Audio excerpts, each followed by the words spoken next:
Welcome to the Roadmap to Secure Love. In today's episode, Kim and Kyle discuss the crucial steps to repair relationship ruptures using attachment theory. Let's dive in. Today, Kim and I want to talk about something really important. All of us really want a secure relationship. We want to have that partnership where we feel secure, we feel loved, we feel cared for. One of the things that we notice in our work as couples therapists who utilize emotionally focused couples therapy is that the couples who come to us um, really struggle with knowing how to repair after they've had a rupture, a disconnection, or a negative cycle that really pulled them apart. And what we know from research is that 20% of the time in all relationships, we need to be able to repair to have a secure relationship that starts all the way from childhood all the way through adulthood. And so today, Kim and I are going to talk about the 5 steps from rupture to repair and really teach you how to do an attachment apology. Mm. Saying you're sorry. I mean, we say it all the time. We go, sorry. Sorry you feel that way. Mhm. Sorry you heard it that way. And then we don't apologize at all. Right, we keep quiet. We keep quiet and say that's their problem, not mine. Mhm. And so what happens is that we really haven't learned how to do an apology that actually brings healing and closure. Mhm.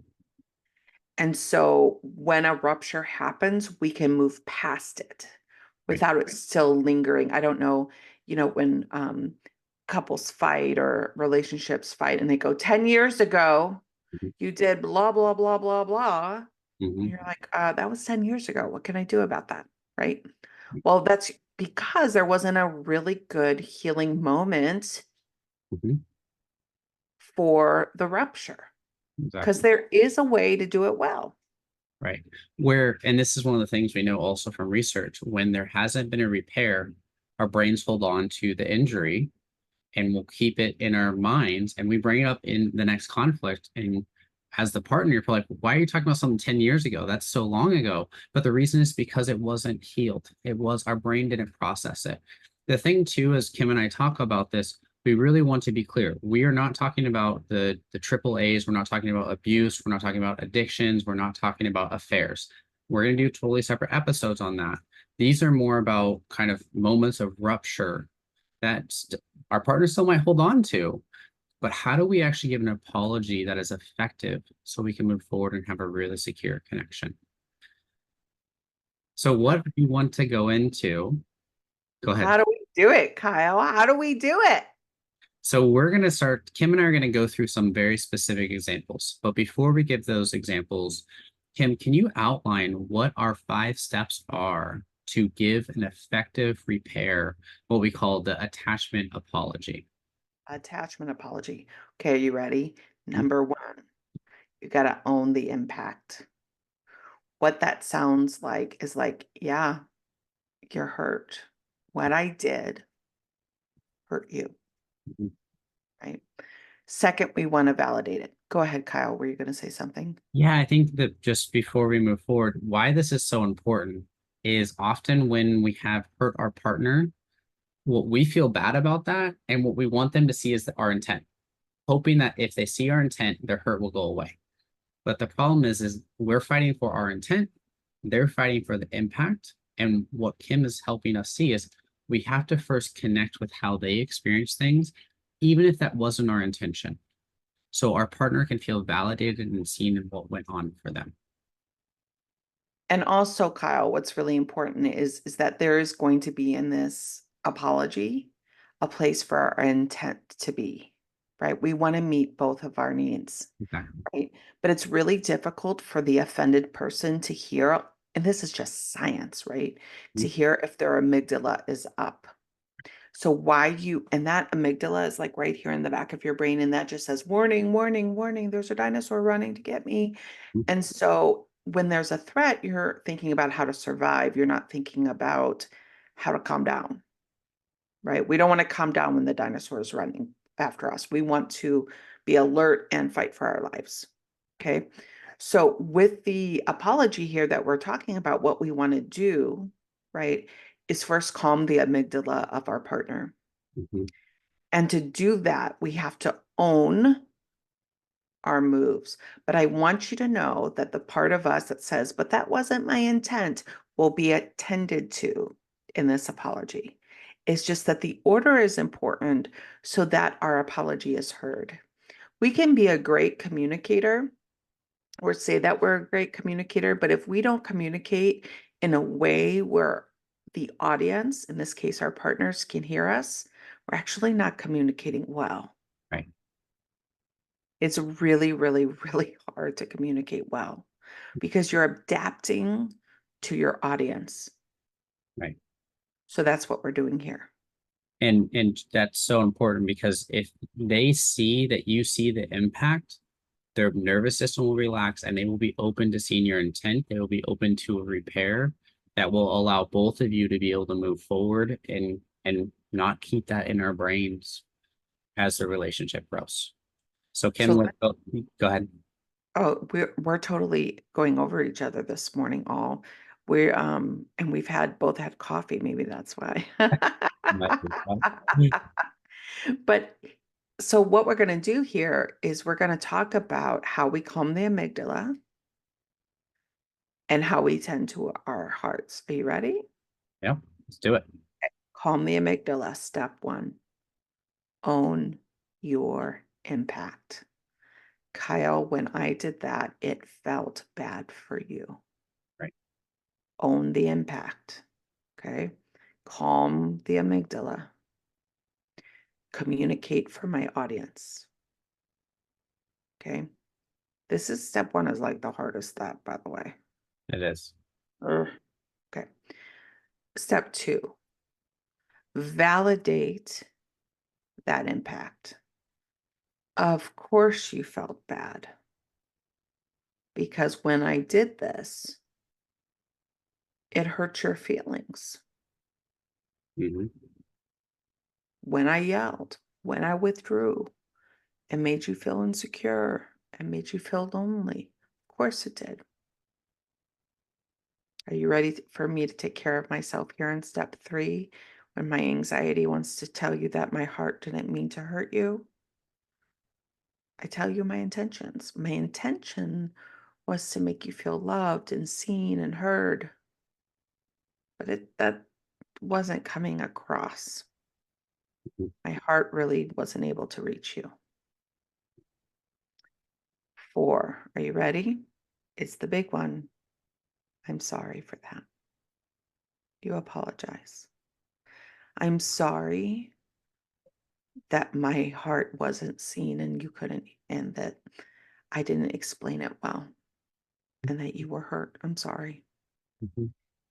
And then 5, you talk about going forward. Going forward, I'm going to try not to yell. I'm going to try not to withdraw. I'm going to try to be more engaged here, because you really feeling loved by me and seen by me matters. Those are the 5 steps. Calm the amygdala, own your moves, own your impact. 2, validate, make sense why they feel hurt. 3, time to protect myself. Oh, let me tell you my intention and my heart there. 4, the meat of it, apologize. 5, the plan. Going forward, I want to hold your heart well. Mhm. And Kim and I are going to actually use 3 different examples today to demonstrate how this can look. We're going to talk about when this couple where one of the parents of that partner was ill and the other partner was unavailable. And we're going to walk through that one. We're also going to talk about where one partner feels like they're doing a lot of the decisions for the children and is feeling alone in that, and some of the reactions that came up from that. Then we're also going to talk about sex and where partners ended up getting in a rupture there. So we're going to really walk through these 5 steps so you can get a handle on how to use this for your relationship. Mhm. So Kim, let's dive in with the first one. So we have this couple, they've been together for a while. One partner's parent is pretty ill. They're kind of declining. Their health is declining. And that partner starts to get really scared about what's going on. And then the other partner, when that parent is in the hospital because they just got a, an emergency, they had to go into a hospital. The other partner was at work and stayed at work. Hmm. How did this lead to a rupture for that couple? Yeah, so the child of the parent that was sick, which is not a child, right? But the adult um of the parent said, could have yelled, Mhm, "Where were you? mhm, What's your problem? right. You're always about work." Mhm, So they get critical. I can never count on you for anything. Fine, I'm not going to even ask you to help me. They start to put up walls like they don't need the person, but we do, mhm, right? And then before you know it, there's this huge rupture that says, I can't count on my partner to help me. right. I cannot count on my partner to help me when I'm struggling. Yeah. So then the other partner, though, right, when they start to get those messages, I can't rely on you, you're not available, you don't care, you just all you're about is work, you're never there for me. Well, what do? They defend it. You don't see how much I do for our family. I had this really important meeting. I was about to get a promotion, or, if I didn't follow through on work, I could have been fired and we would have lost income. And they start defending. And then the person who felt abandoned and not feel that their spouse was there for them got even more critical. Well, see here, you're proving to me that your work is far more important. And what was going on for my father didn't matter to you. Mm, Of course, right? Kim and I are talking about this pretty neutrally, but this couple was very loud and critical and defensive with each other when this incident happened. yeah. And of course, Of course. right, because you weren't there for me, I can't trust you. This is a vulnerable time. Mhm, My parent is ill. mhm, The other one's like, I didn't mean that. Like, I didn't know you needed me this way. And of course, I want to be there for you. mhm. And And let me give you the resume of how I'm always there for you. right, let me prove to you. Hmm. But the problem is that just made the rupture stay. We didn't actually repair. Yeah. And so what Kim and I want to walk through today is how each partner can own their moves and repair that rupture so that the couple can get back into a secure connection. Hmm. Kim, who do you think we should start with in starting with that rupture? I think we should start with the one who didn't answer the phone call or wasn't available, Mm, I love that. right? Yeah. The one who Yeah. was looking. Yeah. And to say, hey, so I wasn't there for the way that you wanted me to. I was really busy at work on my move, calm the amygdala. And it makes sense. Makes sense that you were angry because you were scared and you needed me and you didn't feel like I was there. And now I'm going to take care of myself. Yeah. My intention was not to hurt you or to feel like I wasn't there. I just didn't know how you needed me. Right. I just didn't know. So, honey, I'm very, very, very sorry that you felt alone. And going forward, I'm really going to try to be here for you, right? I want to be here for you. And in this scenario, Kyle, I think it's even okay to be like, going forward, I want to be here for you. And I really want to know how you want me to show up for you so I can do that well. Right. Because in this case, that partner who was like, well, they're dealing with that. I'll just continue working. They also have, as a withdrawer, kind of these experiences of not really depending on other people. And the way they cope with stress is doing it alone. So they Right. thought that's what their partner needed, but their partner actually needed them. Mm, Right. And so that was, again, their intention was, oh, well, you could handle that. You'll be okay. And we'll check in later. This isn't a crisis. And that's kind of what their inner dialogue was. But in be able to owning the impact say it makes perfect sense that you were hurt because you really needed me and you were scared of what's going on with your father. You know, I didn't want to hurt you. That wasn't my intention. I thought, I was at work and there was a lot of stuff at work, but I, my way of coping has always been to do stuff alone. And I can now see that that is not how you operate Mhm. and that you need me. And so Mhm. I'm so sorry I wasn't there for you. Yeah. I want to be there for you. I want to be able to show up for you because you do matter to me. Yeah. Now let's do the other person. How would they apologize? So that partner would, again, same thing. First focus on what their partner might have heard, what the message was they got, right? It would be like, yeah, I can see that I got pretty harsh and told you that you've never been there for me and that you don't care about me. I know that's not true. And so it makes sense to me that you got so defensive and wanted to prove to me that I do matter. Mm. My intention was I really needed you, and I had no idea how to reach you in a way that could bring you closer. And so I got bigger, I got more critical because I was really scared. Mhm. And I'm so sorry that that's how I approached it. I really am going to work on trying to be more vulnerable or let you into when I'm feeling scared. So you know that I need you. Because it might not have been clear when I was getting so negative and so harsh. Mhm. I don't know about you, Kyle, but I feel all soft and squishy inside. Mm, That's what this does, right? Yes. It really helps our partner who was impacted, right? And we can look at both the pursuer, or even the withdrawer's position. It helps the person who was negatively impacted feel comforted in a way because they get seen, then they get to understand their partner a little bit better, and then they also get an apology as well as here's how I'm going to do things differently. Not you, how I'm going to do things differently. So our relationship can become better. Right. And that is so comforting to know that you can, one, see me, two, own your moves, and three, want to do it differently so we have a better relationship. Oh, of Right. course I'm going to relax. Absolutely. Love it. Yeah. So let's talk about another example. Mm.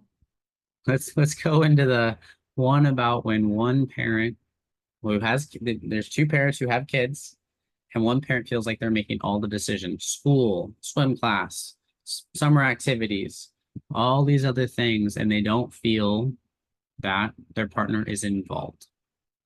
Right. So what happened with that couple? Yeah, I could see that couple, the one who makes all the decisions, yelling, Mhm. getting burnt out, getting critical, and the other partner doing the same thing, is defending themselves, withdrawing, throwing up their hands, or maybe even yelling back. Right. And so what do we do? Right. So for the one who's doing all of the decision making, or the one, or feels like they're doing all the decision making, or the one who um, feels like they're being judged incorrectly, which one do we want to start with the apology? Let's start with the one who's feeling judged. Mm, okay. Yeah. So you want to own your impact. Say, I get it. I I've been really busy. I haven't been able to go to the school meetings. And so what I'm hearing is that you're feeling very alone in this process, like you're making all of the decisions. It makes sense to me that you feel that way and why you are angry. My intention is to be right there with the kiddos. They matter to me. You matter to me. I thought that you were in charge of talking to the school and that that's what you enjoyed to do. Um, but I'm hearing that that actually makes you feel stressed. So I'm sorry. And going forward, I want to be right here with you, helping make decisions for the kiddo. Mhm. And I want to know from you how you want me to show up and where you need the help, because I don't want you to feel alone in this. And I also care about the kids too. And I want to be there for them. And the only way we can do that is if we're working together as a team. Mhm. I also think it's important to, especially in this pattern where one partner feels that they are making a lot of the decisions and other partners maybe preoccupied with something else or maybe a little less involved, not because they don't care, but because there's other things that they thought, oh, that my partner's got it and I can focus on these other things. To also, when they talk about going forward, actually give some examples too of what they want to do. Right. Mhm. Or actually, I'm going to kind of handle more of the swim classes and make sure that gets on the books. Or I'm going to, follow up on the babysitter. And that's going to be something I'm going to own going forward because I'm getting from you that you feel like you're doing all this. And I thought you enjoyed that. But I see that that was a wrong assumption of me. And I'm going to be taking these pieces. And I also want to know how we can do this better together. Because Mhm. if we just go to our partner and say, "Hey, you've been doing all this work for the kids. What do you need?" That partner is going to be also a little bit resentful of like, "Well, what are you going to take on? Now I have to tell you exactly what I need. Now I have to tell you all these things for our kids."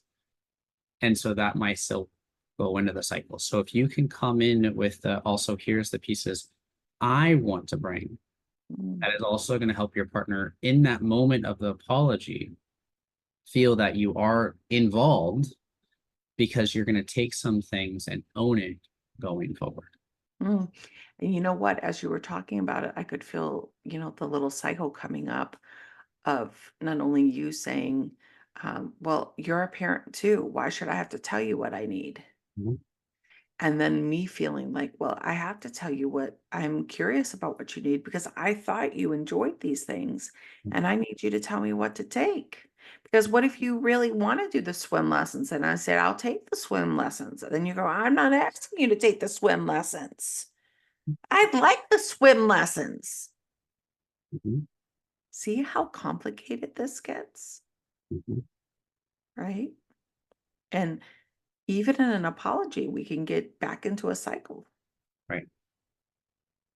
So how does that couple navigate that? Yeah. Oh my goodness. Yeah. To be like, okay, so um, you're saying you want me to take something and that I should know that. Okay, I hear that. I'm going to take the swim lessons. Is that good? I'm going to take the swim lessons. And the partner goes, yeah, no, I like the swim lessons. Okay. So I'm going to talk to the principal. Is that good? Yes, that sounds great. Talk to the principal. I don't want to talk to the principal anymore. Right. So even in the apology, it can start to trigger each other. Right. And so don't give up is the message. Right. I did this apology some way, and then Kyle picked up, the pursuer might say, why should I have to tell you Mhm. what needs to be done with our kids? And I thought, "Well, I don't know what you actually need." Right. And so then the cycle continues boom, boom, boom, boom, even in an apology, Mhm. Even when we're trying to repair. even when we're trying to repair. Don't give up. Stick with it, stick in it. Listen for the heart of your partner. Don't give up, stay with them. And I think that's what's so important is you and I, even just right there, we're working through the cycle of what can show up with this couple and encourage them to continue to show up, right? You tweaked what I suggested and said, well, check in. Maybe Mhm, the partner isn't that what they're needing, but ask and they get the feedback and you get to collaborate in the apology process to get to a place that going forward works better for both of you. mm, Right. And that is what's so powerful when we can do an apology and it might even get crunchy at times. We can stick with it. We can really see each other. we can then get to a solution after understanding each other to really be able to move forward in a way that works for both partners. Yeah. So what will the one who does feels like they do all the labor, how would they apologize? I think kind of what we've talked about before, of just again owning their impact. Yeah, I got pretty nasty with you. Right. I told you you never do anything for our kids, that you don't care about their education, you don't care about their development. And it makes sense that you were so defensive and angry back. Mhm.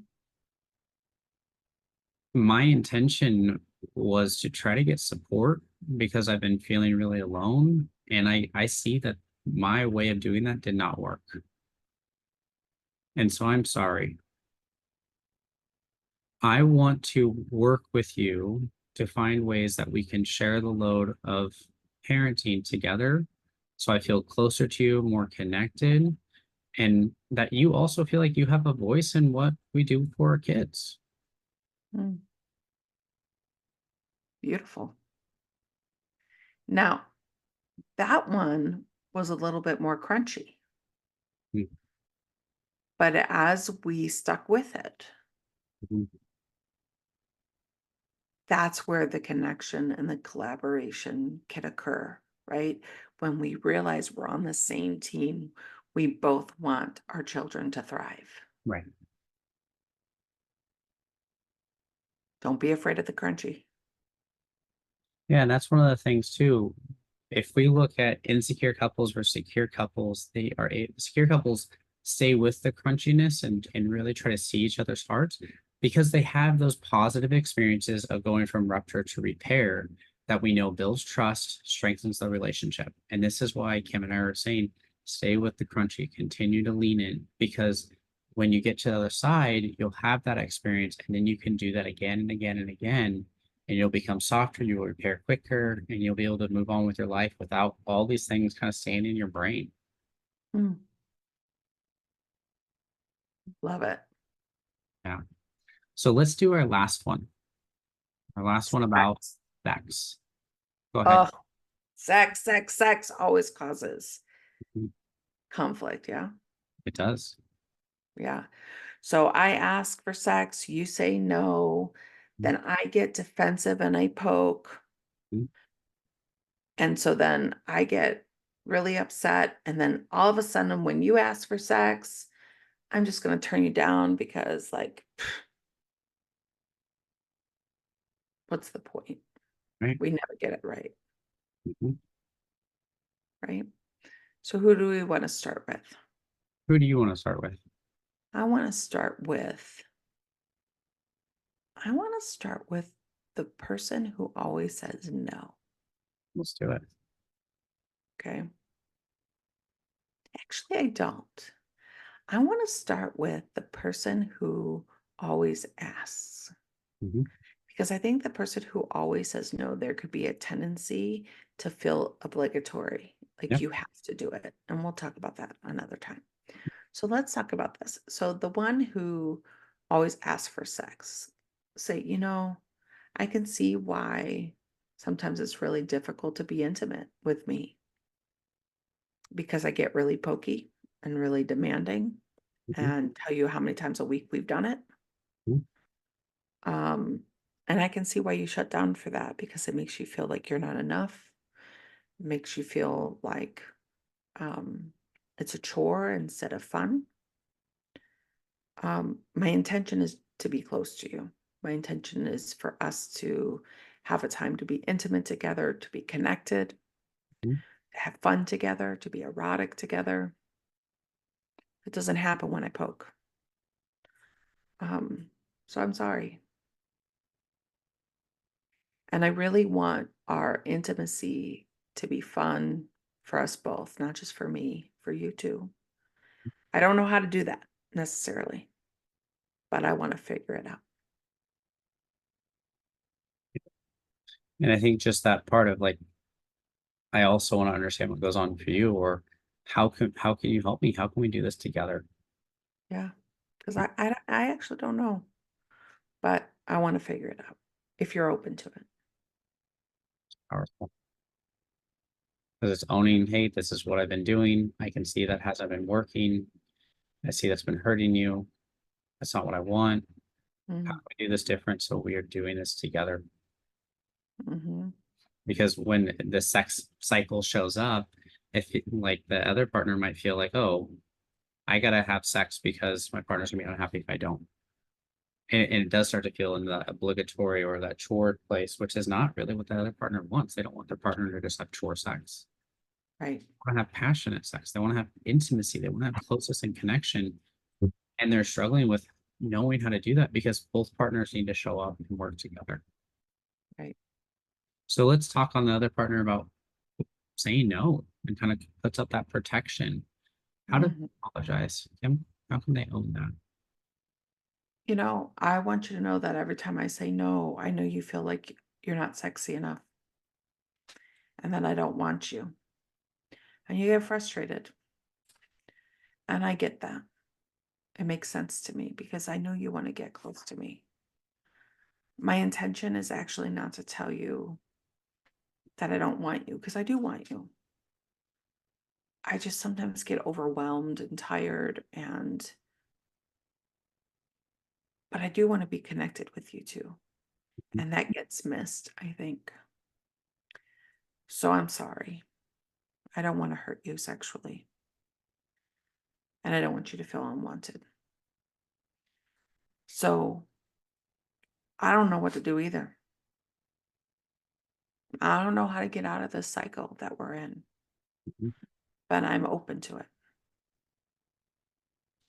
So the therapist in me, Kyle, wants to say, so maybe we'll go get some help around it Mhm. because I don't think I have the language. Yeah, or the tools, which is very common for couples who are in this sex cycle. Of course. Of course. Mm. And there's help. Right. But this is the part. If we cannot get to a space of apologizing or repair that makes us feel like we're in it together, getting that help is going to feel really hard because we're going to feel either we're the problem because we have too much desire or we're the problem because we don't have enough desire, which is a whole problem in itself.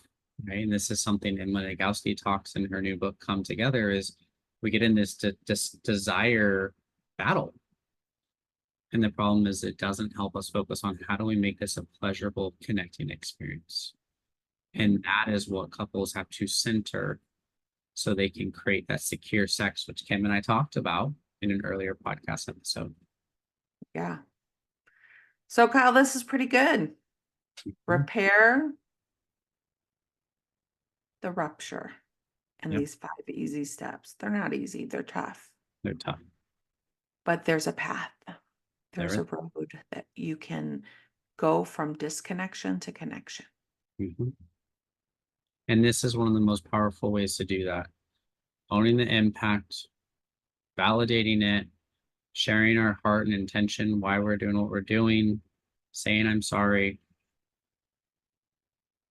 and then going forward. What are we going to do? Mm. That is going to really help us repair the rupture, strengthen our relationship, and feel like we're in it together moving forward. Love the process of the crunchy. Stick with it. Stick with it. Thanks for joining us on today's episode of the Roadmap to Secure Love. To recap, repair is crucial to the security of your relationship. Follow the 5 repair steps. 1. Acknowledge impact on partner. 2. Validate the impact and feelings. 3. Share intention that did occur. 4. Apologize. 5. Action plan going forward. We hope these insights help strengthen your relationships. Tune in next time for more guidance on building secure and loving connections. Until then, take care and keep loving securely.